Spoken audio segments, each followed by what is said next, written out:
ស្វាថ្មនេះកើតដោយសារធាតុចក្រវាលនិងធរណីហើយបានរៀនចេះវិទ្យាមុនទៅហើយដូច្នេះសូមព្រះអង្គដាក់ព្រះបញ្ជាបញ្ចុះបញ្ចូលពីឲ្យមកបម្រើការនៅឯឋានទូលយើងក្រែងវាល្អជាងក្រាបទូលកុំទៅបករឿងអីផ្សេងនោះអូព្រះអង្គដែលឈប់សិនណាយើងមិនជាឲ្យគេចុះបញ្ចូលជាមួយនឹងវាចោះណា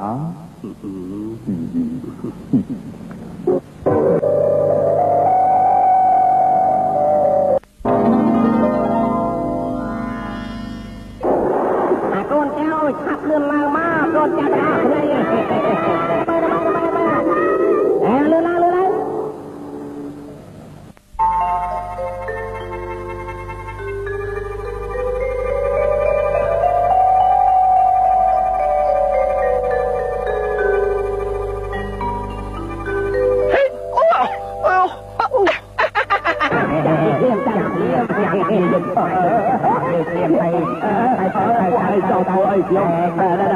លឿនឡើងចុះភ្លាមទៅដាក់ចុះភ្លាមទៅ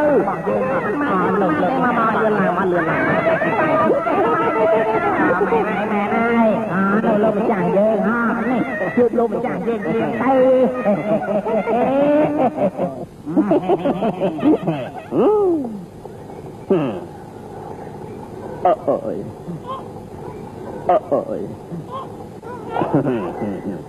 យ៉ាតាកាចាស់ឯងនឹងមកពីណាខ្ញុំចុះមកពីលើមេឃចុះពីលើមេឃបើត្រូវហើយចង់ជួបនឹងម្ចាស់លោកឯងណាម្ចាស់លោកឯងគឺខ្ញុំនឹងហើយណាញ៉ាំស្គាល់លោកម្ចាស់របស់យើងទេអត់មែនប៉ាឯងមករយយើងទៅធ្វើការមែនទេប្រាប់យើងឲ្យត្រង់ភ្លាមមកខ្ញុំទទួលបរិយាបញ្ជារបស់សក្តិទេវរាជសូមលោកម្ចាស់ឆាប់ឡើងទៅឋានសួគ៌ព្រាបទៅដើម្បីតែងតាំងដំណាក់មុខការឲ្យយើងឡើងឋានសួគ៌បាទនិយាយតាមត្រង់ទៅចុះតែខ្ញុំចង់ឡើងឋានសួគ៌ដែរប្រហែលថ្ងៃនេះខ្ញុំដូចជាចង់ឡើងដល់ហើយលោកម្ចាស់យើងឡើងក៏មកលោកម្ចាស់យើងឡើងក៏មកហើយទៅកាន់ពេលណាឯងឡើងធំឯងនឹងនាំពួកឯងទៅថ្នាក់ទៅអស់គ្នាណាសូមជើញលោកម្ចាស់សូមជើញទៅឥឡូវនឹងភ្លាមទៅ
សួរលេងសៀងលោកម្ចាស់នៅទីនេះមិនទៅលោឡាទេលោកម្ចាស់ចាំខ្ញុំទៅទូព្រះសក្តិទេវរាជសិនណាចាំខ្ញុំមកផ្លេតសិនទេណាចាំមកផ្លេតបានមិនអីទេបាទ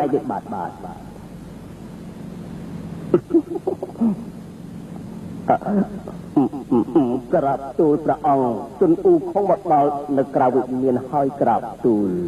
ឲ្យទៅចូលមកចោះណាទទួលបរិយាបញ្ជាណែលោកម្ចាស់នេះតណាបាត់ទៅហើយយើងនៅកន្លែងនេះទេ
ណែព្រាយស្វា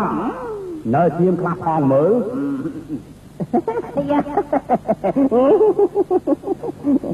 ទូអូខុងគេទៅមកពីឋានទេវលោកមិនទាន់ដឹងវិន័យនៅក្នុងកន្លែងនេះទេកុំប្រកាន់គេអីលោកអាចារ្យឆាប់អរគុណភ្លាមទៅអរប្រកិន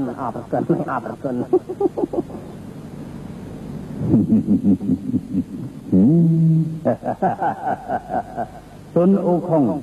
ត្រូវឲ្យគេទៅកាន់កន្លែងណា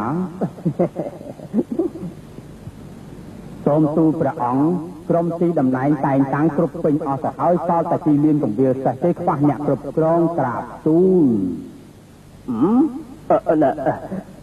លោកចង់ឲ្យគេនឹងទៅជាអ្នកកងវាលសេះឋានៈនេះមិនតូចទេតែគេមិនព្រមណាធំទៅហើយព្រមទៀតគិតយ៉ាងម៉េចទៅវិញទៅអ្នកប៉ុនស័កនឹងមិនតូចទេមិនតូចទេធំហើយអូប្រកាសមែនហើយណែលោកប្រកាសមែនហើយសំតាមបំឡងហើយទុនអូខុងអ្នកឯងព្រមទទួលតំណែងនេះទេអូចូលចិត្តណាស់ក្រាបទូចូលចិត្តល្អ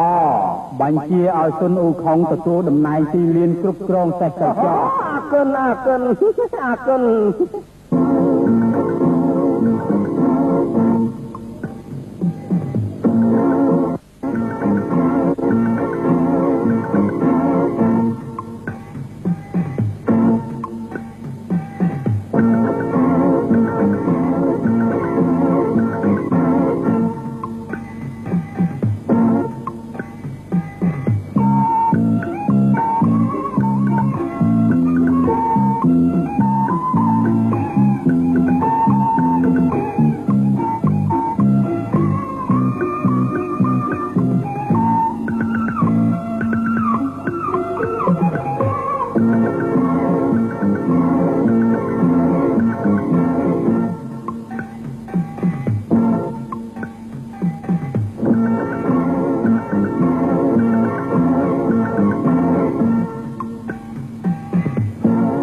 ឯងជាណាមិនក៏ហ៊ានមកស្រែកដូឡានៅទីឋានរបស់យើងនេះ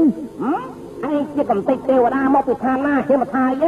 យើងជាមេទ័ពការពារទន្លេសួរទទួលគ្រប់គ្រងគង់ជាទាំងអស់នៅឋានទេវលោកអូតាមពិតឯងជាមេទ័ពការពារទន្លេសួរហើយសំទោសយើងក៏ជាអ្នកធំគ្រប់គ្រងសេះនៅកន្លែងនេះដែរយើងឈ្មោះសុនអូខុងក្នុងបរិវេណទន្លេសួរមិនអាចឲ្យកង្វៀលសេះបានទេឯងជាអ្នកទទួលតំណែងថ្មីមិនក៏មិនស្គាល់ទម្លាប់របស់យើងនៅទីនេះផងទៅ ក្នុងបរិវេណទន្លេសួននេះមានស្មៅទឹកសបោខ្លាំងណាស់ដូច្នេះវាសន្លគ្រឿងសេះនឹងហើយបើមិនស្ដាប់យើងទេប្រយ័ត្នថាយើងមិនអនុគ្រោះឲ្យណាអញចង់ដឹងមើលតែឯនេះវាខ្លាំងប៉ុណ្ណាទេចូលហេចូលទៅលោកម្ចាស់ហើយ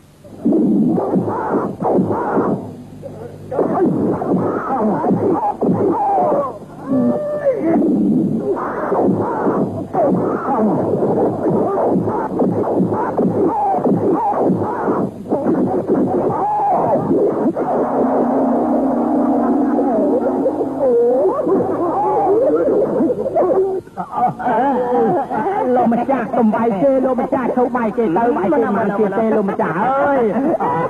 លោកម្ចាស់អើយនេះជាលោកតំណែងថ្មីរបស់ខ្ញុំអត់បានដឹងអីទេអូយ៉ាងមិនតែទៅហើយលោកម្ចាស់អើយខ្ញុំសងបកុំធ្វើបាបខ្ញុំទៀតអីណាខ្ញុំអត់ដឹងអីទេណែ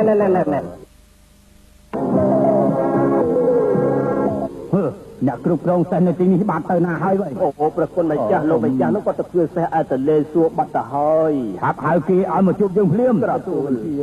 ទៅយើងទៅជំរាបប្រសាសន៍លោកម្ចាស់មានគេមករកនៅខាងក្នុងឯណោះបាទសូមអញ្ជើញលោកម្ចាស់ទៅជាបន្ទាន់ព្រមមានកិច្ចការធំដុំណាស់បាទសូមអញ្ជើញមកតែយើងទៅហើយលោកម្ចាស់អ៊ូស៊ីសូមអរគុណដល់លោកបលេងនឹងខ្ញុំបាទ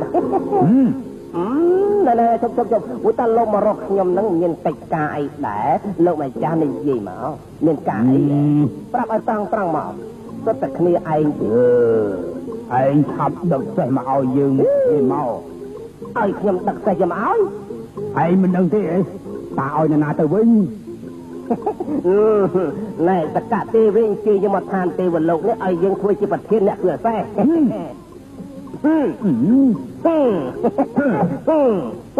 យើងមានការបញ្ញាប់ដឹកសេះឲ្យយើងភ្លាមមកណែចាត់ឲ្យយើងអត់បានណាណែឲ្យលឿនមកបើមានការបញ្ញាប់ដឹកខ្លួនឯងទៅអត់ចាំកុំលុយមកចាំខ្ញុំដឹកជូនណាលោកម្ចាស់ណែលោកម្ចាស់តែដឹកខ្លួនឯងទៅបើបានសេះល្អចាំអញធ្វើការងាររួចចាំមកគិតបញ្ជីជាមួយឯងណែលោកម្ចាស់កុំលោកម្ចាស់ជប់ទៅលោកម្ចាស់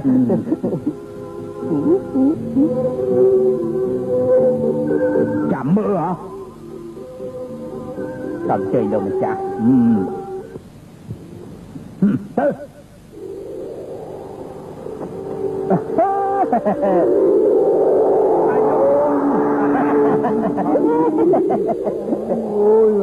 អូយលោកម្ចាស់យ៉ាងម៉េចទៅហើយលោកម្ចាស់ឯង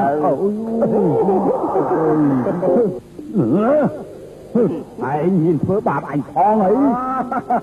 លោកវាសេះគេហ៊ានធ្វើរបស់អញដែរលោកម្ចាស់គ្រប់គ្រងសេះអញនេះត្រូវតែបដៅឯងអញ្ចឹងហើយទៅបានវាសមណាម៉េចចង់មិនសុខចិត្តរឿងអីទៀតហ៎និយាយគ្នាច្បាស់មកមើលនៅខ្វះអីទៀតកងវាសេះហ៊ានតមកជាមួយអញផងអីមិនចេះខ្មាស់គេទេអីម៉ែម៉ែអេចុះអាគាត់នឹងវាធ្វើស្អីបាទគាត់ថាលោកម្ចាស់ជាអ្នកកងវាសេះគ្មានឋានៈទេបាទគ្មានឋានៈអូយចូលវានឹងប៉ុណ្ណាទៅណែបាទគឺវាតូចដល់កម្រិតគ្មានឋានៈណែគ្មានឋានៈយ៉ាងម៉េចទៀតធំដល់ណាទៅណែ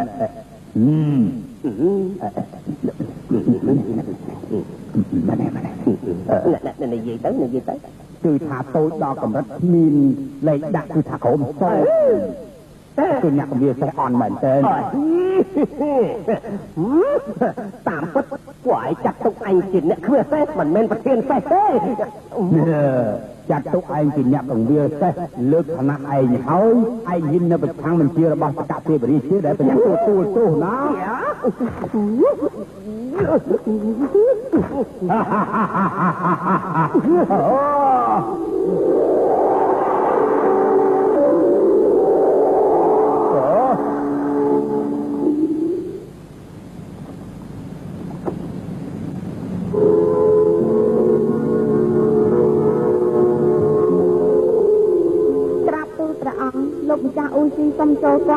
ទូលឲ្យគេចូលមកណាព្រះអង្គសូមកុំយកកំផុសជួបមកគុំអីក្រាបទូលនិយាយទៅចោះក្រាបទូលព្រះអង្គអ្នកគ្រប់គ្រងសេះមកថ្មីដែលយល់ថាខ្លួនមានឋានៈតូចត្រឡប់ទៅឋានកណ្ដាលវិញទៅហើយ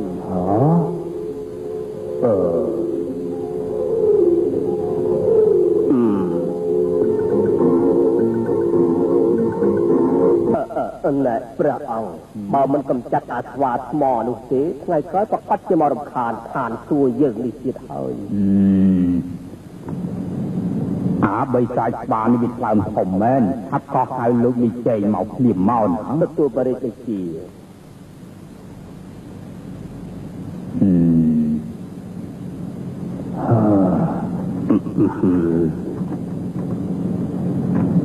សូមក្រាបថ្វាយបង្គំព្រះអង្គ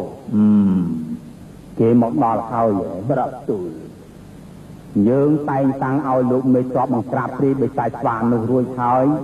ឲ្យកុមារឡៅចាដឹកនាំសេនាទៅជាប្រញាប់ភ្លាមទៅណាទទួលបរិយាជា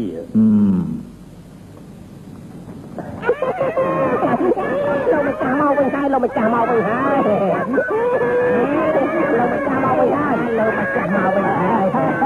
អញមកវិញហើយអូយ៉ាងមិនថាកូនតែទាំងអស់គ្នាសុខសប្បាយណាស់សុខសប្បាយជាទេលោកម្ចាស់សុខសប្បាយធម្មតាទេហើយលោកម្ចាស់ទៅខាសួតទទួលតំណែងជាស្អីដែរទៅចារបស់យើងមិនចង់និយាយតែនិយាយក្តៅក្តៅយ៉ាងម៉េចទៅលោកម្ចាស់យ៉ាងម៉េចមិនចាត់ទុកអញនេះជាអ្នកខ្វៀលសេះទៅឲ្យវាទៅវិញជាអ្នកខ្វៀលសេះណ៎អីស្ដាស់ណាស់អីមិនក៏អញ្ចឹងទៅវិញលោកម្ចាស់គុំនិយាយរឿងនេះទៀតតែនិយាយឲ្យក្តៅក្រហាយណាស់អញមិនចង់នឹងសូវឈ្មោះទៀតទេឲ្យលោកម្ចាស់យើងទៅអ្នកគ្រប់គ្រងយ៉ាងម៉េចលោកម្ចាស់នេះចង់និយាយលោកម្ចាស់ខ្ញុំគិតថាឲ្យលោកម្ចាស់ទទួលតំណែងជាអ្នកចក្រវាលនេះត្មងទៅណាលោកត្រូវឲ្យលោកម្ចាស់ស្ដាប់ទៅមើលបតានស្បៃដៃរបស់លោកម្ចាស់ទទួលធ្វើជាស្ដេចចក្រវាលនេះទៅល្អជាងអីគ្រាន់បើជាទៅកងវាលសេះនោះអីមែនតែចក្រវាលវាខ្ពស់តែណែស្មើនឹងមេឃដែរអត់អញធ្វើជាស្ដេចចក្រវាលទៅចុះអាកូនចៅទាំងអស់គ្នាចាប់ពីពេលនេះទៅឯងឈប់ហៅឯងថាលោកម្ចាស់ទៀតឬទេហៅឯងថាស្ដេចចក្រវាលស្ដេចចក្រវាល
យើងបញ្ជាចុះទៅបើកភ្លើងមុនដើម្បីចាប់អាស្វានោះទទួលបញ្ជា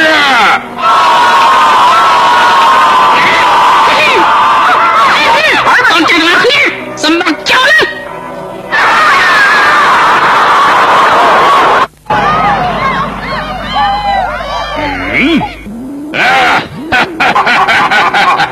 អាស្វាដល់tôiឯនេះឡើងទៅអុកលងនៅវិមានឋានសួគ៌យកឡឲ្យសុំចុះចាញ់ទៅបើមិនចឹងទេកុំថាយើងខ្វះមេត្តាធម៌ឲ្យសោះយើងចង់ប្រយុទ្ធជាមួយនឹងឯងទេយកឡនាំដំណឹងយើងទៅខាងលើវិញទៅថាស្វាយើងនេះចង់ធ្វើជាស្ដេចចក្រវាលនៅទីនេះឆាប់ទទួលព្រះសកទេវរាជទៅយ៉ាថាស្វាស្ដេចចក្រវាលយើងនេះមិនខ្លាចយ៉ាងណាទាំងអស់បើមិនចឹងទេយើងនឹងឡើងទៅខាងលើអស់ឡងម្ដងទៀតហើយចង់ធ្វើជាស្ដេចចក្រវាលនៅទីនេះត្រូវតែឆ្លងកាត់យើងជាមុនសិន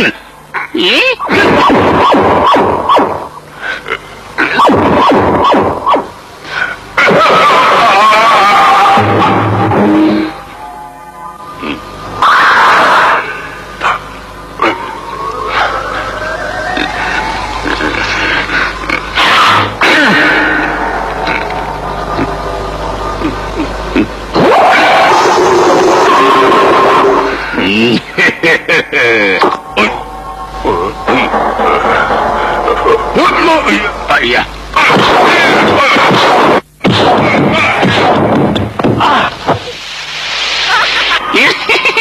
ងៃកាត់កុំឲ្យយើងឃើញមកឯងទៀតណាកងចាឡោចាយើងចាត់ឲ្យអាយមកក្រាបដើម្បីចាប់អាបិសាចស្វានោះមកឲ្យបាននេះទេ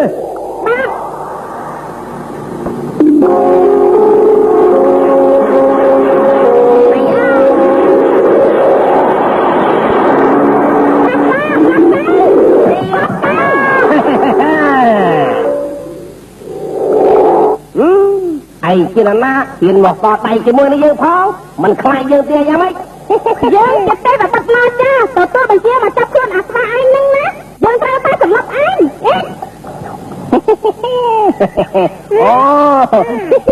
អូយ៉ាងចឹងផងអាអូនតូចថ្មិញព្រីដុំមិនទាន់គ្រប់ផងមិនគេឃើញទឹកដីហួបប្រមាមិនអីទេអញទុកឲ្យរស់ឆាប់ត្រឡប់ទៅវិញហៅគ្នាឲ្យមកទៀតចាំទទួលណាហើយក៏ទៅទៅជ័យលំពេងនេះទៅ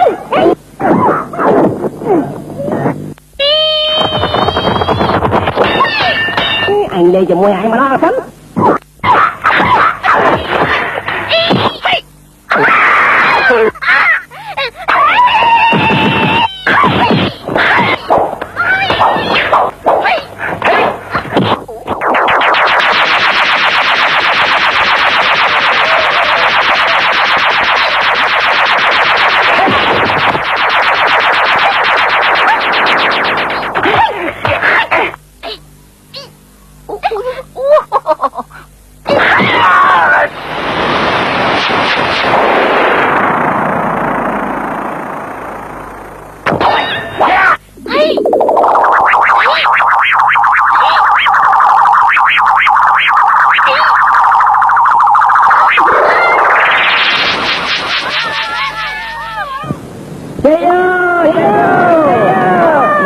ថាម៉េច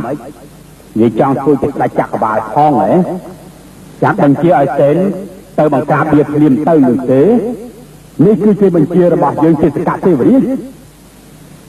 ក្រាបទូលព្រះអង្គសូមព្រះអង្គកុំខ្ញាល់ពេកអាស្វាបែបនេះវាគ្មានអនុភាពបណ្ណានោះទេបើតាមទីបង្គំណែមិនបាច់ប្រើហិង្សាទេតែងតាំងវាឲ្យធ្វើជាស្ដេចចក្រវាលទៅចុះក្រាបទូលវានោះ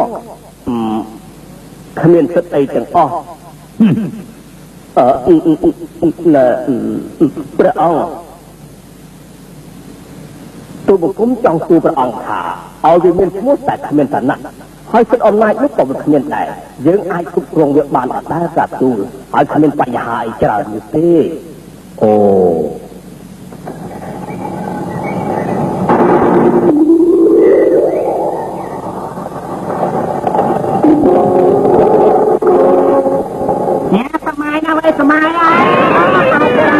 អ្នកអាតាកញ្ចាអូយតាខ្ញុំមកលើលោកធំរបស់ឯងជិះលោកធំទៅធ្វើញាក់កង្វាលតែហ្នឹងហីម៉ែវិញតាខ្ញុំមកលើកនេះគឺមកអញ្ជើញគាត់ទៅធ្វើជាលោកធំនៅឯឋានទេវលោកណាធ្វើជាលោកធំហ្នឹងហើយធ្វើលោកធំកង្វាលតែមែនទេមិនមែនទេលើកនេះអញ្ជើញគាត់ទៅធ្វើជាអ្នកធំមែនតែទៅធ្វើស្អីទៅ5-10000ធ្វើថាចក្រវាលហីម៉ែ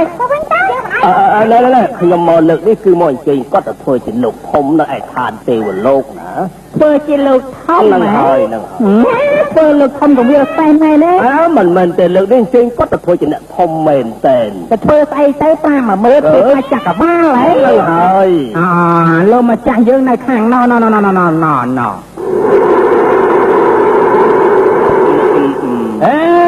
តាទេវតា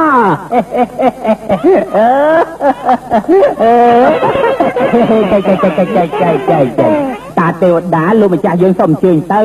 អរគុណអញ្ជើញជួយ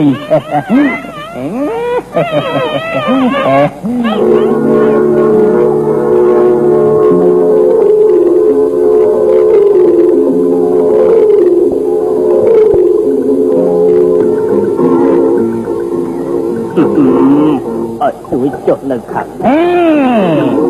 ខាងណានៅខាង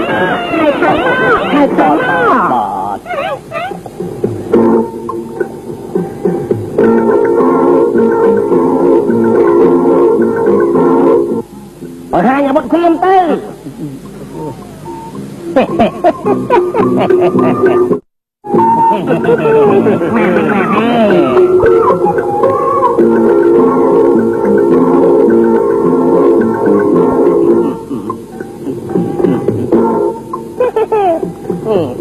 លោកបច្ចាណ៎លោកបច្ចាលោកបច្ចាតាឯងមកលើនេះមកចរចាឬមកក៏ប្រកាសទៅស្រៀបបាទមិនហ៊ានទេលើកមុនឌីជេវានាំចប់មករំខានលោកបច្ចាគ្មានតាក់ទងអីនឹងខ្ញុំនោះទេប៉ុន្តែឥឡូវនេះខ្ញុំទទួលបញ្ជាណែពីសកទេវរាជបានជាខ្ញុំមិនបាច់ប្រាហង្សាណែដាក់គ្នាទៀតហើយព្រះអង្គបានបញ្ជាខ្ញុំអញ្ជើញលោកម្ចាស់ណែទៅធ្វើជាអ្នកធំនៅឋានទេវលោកទៅធ្វើជាអ្នកគ្រប់គ្រងសេះមែនទេមែនហើយប្រាប់នេះមិនមែនទេមិនមែនតែមិនមែនទេថ្ងៃនេះខ្ញុំទទួលបញ្ជាពីសកទេវរាជអញ្ជើញលោកទៅឯឋានទេវលោកដើម្បីទទួលតំណែងបុណ្យស័ក្តិខ្ញុំធ្វើដាច់ចាក់អវាលលោកម្ចាស់ដូច្នេះសូមលោកម្ចាស់អញ្ជើញតាមបញ្ជានេះភ្លាមទៅដាច់ចាក់អវាលបាទមិនបោកប្រាស់យើងទៀតទេយ៉ាងម៉េចអូទុកចិត្តចុះតែអញ្ជើញទៅជាមួយខ្ញុំទៅមិនបោកប្រាស់ទៀតទេ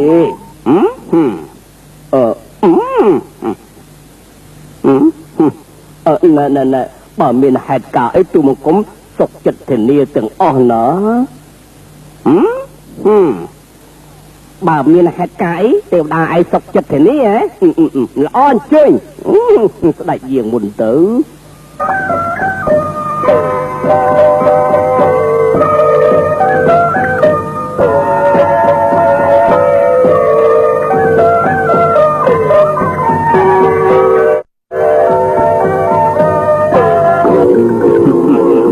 សូមអញ្ជើញមើលចុះនេះជាវិមានដែលសកទេវរាជជាគេសងសម្រាប់ស្ដេចចក្រវាលហើយមានគេទទួលលោកនៅឯវិមានសួរលេងទៀងទៀតផងលើកនេះលោកមានកិត្តិយសពួកណាស់លោកតាចេះគួរសមណាស់លើកនេះយើងក៏មានវិមាននៅឋានទេវលោកដែរមិនថាអញ្ចឹងល្អដូចតែគ្នាសូមអញ្ជើញចូលកន្លែងខ្ញុំម្ដងទៅមើលតើវាយ៉ាងម៉េចទៅវិញលោកតាមកតាមខ្ញុំមក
ព្រះអង្គស្ដេចចក្រវាលមួយថ្ងៃដើរលេងគ្មានតាងារធ្វើហើយជួបតែទេវតានៅឋានទេវលោកយើងនេះហៅថាអាមឹងគ្មានបងប្អូនគ្មានចៃឋានៈអីទេក្រាបទូលព្រះអង្គណែបើតែបដោយយ៉ាងនេះទៅទៀតក្រែងមានបញ្ហាអីឯក្រាបទូលយកល្អគួរតែណែឆាប់ប្រកាសតែងតាំងឲ្យស៊ុនអ៊ូខុងនឹងទៅគ្រប់គ្រងច្បារទីដាភ្លាមទៅកុំឲ្យបង្កហេតុច្រើនពេកណាប៉ុន្តែខ្លាចស្អាឋានខោយ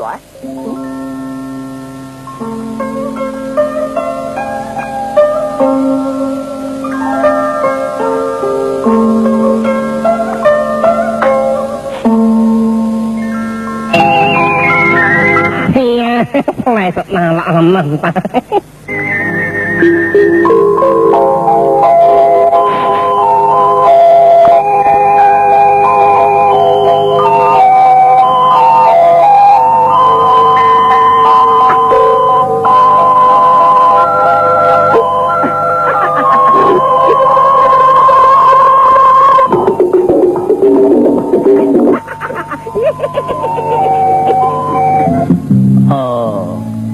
លោកមកចាស់ហេតុអីបានជាមានពេលទំនេរអញ្ជើញមកដល់ទីនេះ ណែយើងទទួលបញ្ជាពីសកៈទេវរាជមកគ្រប់គ្រងច្បារសេដារាជនេះអូយចុះឯងនឹងជាណានាដែរនិយាយទៅខ្ញុំជាម្ចាស់ច្បារនេះហើយលោកម្ចាស់បានអញ្ជើញមកដល់ហើយសូមអញ្ជើញមើលតាមត្រូវការណ៎លោកម្ចាស់ច្បារនេះមានសេដាសរុបទាំងអស់3600ដើមលោកម្ចាស់អា2000ដើមនៅខាងមុខផ្ទះនោះ3000ឆ្នាំទៅវាផ្លែមកបើមានមនុស្សបានពិសាហើយចម្រើនសុខភាពបានល្អណាស់អញ្ចឹងអញ្ជើញបានអញ្ជើញនៅលោកម្ចាស់សេដានៅជួរកណ្ដាលមាន1200ដើម6000ឆ្នាំទៅផ្លែមកអញ្ចឹងលោកម្ចាស់និយាយទៅបើមនុស្សបានពិសាហើយគឺមានជីវិតអមតៈហើយណាបាទជីវិតអមតៈផងបាទលោកម្ចាស់អញ្ជើញមកខាងនេះបានចំណែក1200ដើមនៅជួរខាងក្រោមនេះ9000ឆ្នាំទៅផ្លែម្ដងលោកម្ចាស់បើមនុស្សបានពិសាហើយគឺមានជីវិតអមតៈស្មើនឹងមេឃាននឹងធរណីតែម្ដងជីវិតស្មើនឹងមេឃនឹងធរណីបាទលោកម្ចាស់ស្គាល់មិនបានទេណែខ្ញុំដូចចាស់ហត់ហើយឯងទៅយើងខាងក្រៅចុះទៅបើខ្ញុំនៅទីនេះសិនណាបាទខ្ញុំសូមលាលោកម្ចាស់អើយ